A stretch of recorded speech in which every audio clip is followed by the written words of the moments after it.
Заместитель председателя Совета Безопасности Дмитрий Медведев считает, что события 2008 и 2014 годов стали точками невозврата в отношениях с Россией с Западом. В частности, в ходе интервью изданию «Известия» Медведев уделил особое внимание событиям августа 2008 года, когда западный мир поддержал агрессию Грузии против остинского народа и вознес до небес авантюриста, которого изгнали из его собственной страны и вынужден был трусливо бежать. Агрессору тогда был дан быстрый и твердый отпор. Вторая поворотная точка – весна 2014 года, когда свою волю на законном референдуме высказал народ Крыма, навсегда вернувшись в состав исторической родины. У западного мира это вызвало бессильную истерику, которая длится до сих пор. Кроме того, на этом фоне западные страны пожелали создать особую антироссию в лице Украины.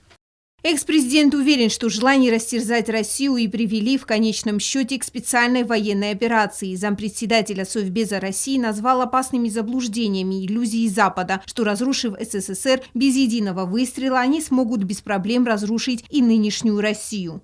Россия окружена поясом горячих точек, которые должны были ее источать. Но, тем не менее, Россия сопротивлялась всему этому, но сейчас то, что мы видим, к сожалению, это не дается никакому разумному объяснению, и, как правильно характеризовал Дмитрий Медведев, на латыни «Бог кого наказывает, у того отнимает разум».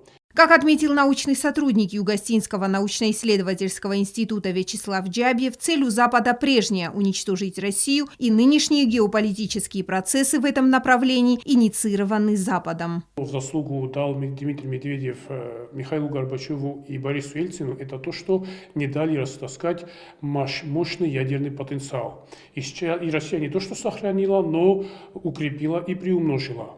И ставится окончательная точка и заявление о том, что если дойдет и необходимо будет, и впрямую будет угроза разложения России на части, ее растаскивая, то будет применена эта мера. Стоит отметить, что Дмитрий Медведев не раз заявлял, признание независимости двух республик отражает существующие реалии и пересмотру не подлежит. Яна Плиева, Арсен Гассиев. Информационный выпуск сегодня.